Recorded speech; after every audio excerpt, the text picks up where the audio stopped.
Көннең хәерле сәгатендә.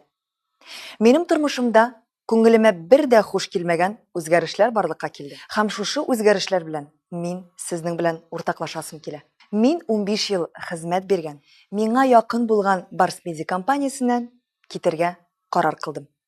Сәбәбе компаниядәге бер туган абыйлар арасындагы низак. Сөяркәсе белән яшәр өчен кызының әтисенә каршы баруы. Ә бит өстәвенә әлеге сөяркә компания өчен булган мөһим карарлар чыгара. Өстәвенә кадрлар белән бәйле. Мине гайбәт сата дип уйлый күрмәгез. Чөнки мин теләсә кайсы бәйсез телекомпания эфирында үземнең сүзләремне раслыйм. Моның өчен мин ялган детектор ярдәмендә барлык сорауларыгызга җавап бирергә әзер. Чөнки минем һәрбер әйткән сүзем хак. Ә сезне Динә Маратовна һәм Айгөл Миндаровна кушылырга